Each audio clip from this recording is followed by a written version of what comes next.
Assalamualaikum warahmatullahi wabarakatuh. Salam dan bahagia. Berjumpa lagi dengan saya, Eka Susantri SPD, calon guru penggerak angkatan ke-10 Kabupaten Aceh Selatan dari SMP Negeri 1 Labuhan Haji Barat.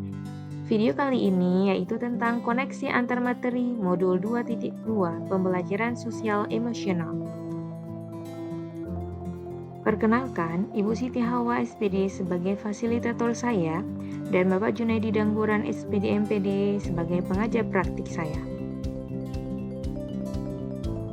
Pertanyaan pemantik yang pertama, apa kesimpulan tentang perubahan pengetahuan, keterampilan, sikap sebagai pemimpin pembelajaran setelah mempelajari pembelajaran sosial dan emosional?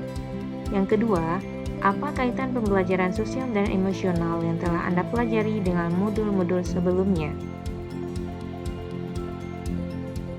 Setelah mempelajari modul 2.2 ini, saya memahami pentingnya pembelajaran sosial dan emosional untuk menciptakan lingkungan sekolah yang aman dan nyaman bagi semua warga sekolah.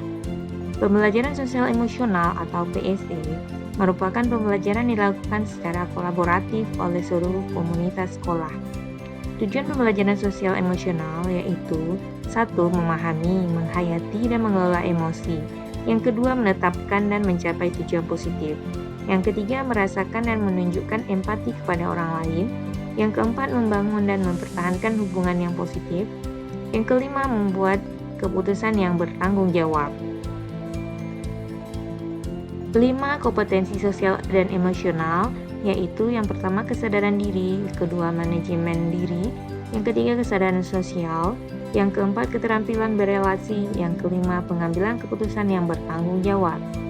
Guru sebagai pemimpin pembelajaran harus menerapkan kelima kompetensi sosial emosional itu agar dapat mewujudkan pembelajaran yang nyaman dan menyenangkan bagi murid, serta murid tidak hanya belajar akademik saja di sekolah, namun kesejahteraan psikologis atau well-being juga berkembang optimal. Kaitan antar modul.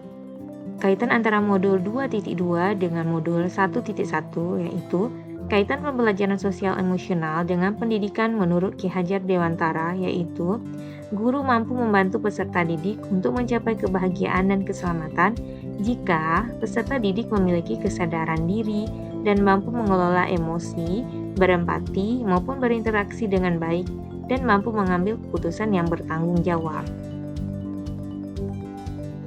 Kaitan antara modul 2.2 dengan modul 1.2 yaitu salah satu peran guru penggerak adalah menjadi pemimpin pembelajaran.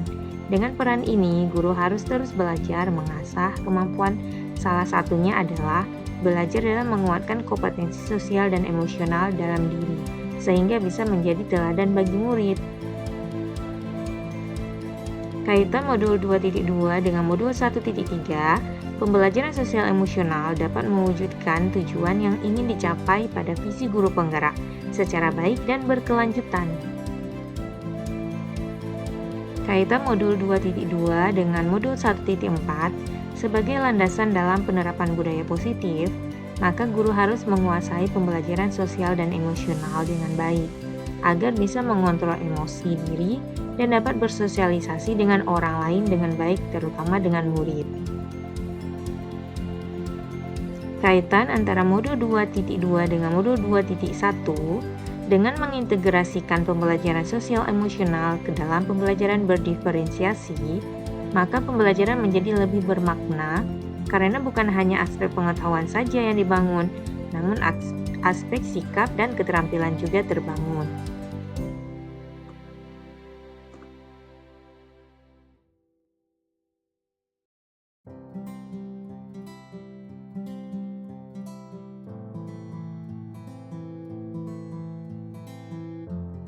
Sebelum mempelajari modul ini, saya berpikir bahwa pembelajaran sosial emosional akan terbentuk dengan sendirinya melalui pembelajaran di kelas, sehingga saya hanya fokus pada penyampaian materi saja. Setelah mempelajari modul ini, ternyata saya menyadari pentingnya menerapkan 5 kompetensi sosial emosional pada murid, guna dapat menciptakan well-being dalam ekosistem pendidikan sekolah.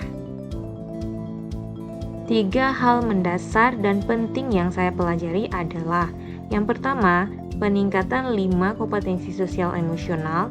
Yang kedua, kesadaran penuh mindfulness sebagai dasar pengetahuan 5 kompetensi sosial dan emosional. Yang ketiga, penerapan pembelajaran sosial dan emosional kepada murid dan penguatan PSE, guru dan tenaga kependidikan sehingga dapat mendukung terwujudnya well-being ekosistem sekolah. Perubahan yang akan saya terapkan di kelas dan di sekolah. Bagi murid, saya akan menerapkan 5 kompetensi sosial emosional baik pada pengajaran eksplisit, integrasi dalam praktik mengajar guru, dan kurikulum akademik. Penciptaan iklim kelas dengan melibatkan siswa dalam memecahkan masalah, mengambil keputusan. Dengan penerapan tersebut, anak mencapai well-being sehingga tujuan pendidikan dapat tercapai. Bagi teman sejawat, yang pertama, menjadi teladan yang baik di sekolah dalam penerapan pembelajaran sosial emosional. Yang kedua, berkolaborasi dengan seluruh pihak sekolah dalam penerapan dan membudayakan kompetensi sosial emosional di sekolah. Demikian pemaparan saya tentang koneksi antar materi Modo 2.2 pembelajaran sosial emosional. Terima kasih. Salam guru penggerak. Mari tergerak, bergerak, dan menggerakkan.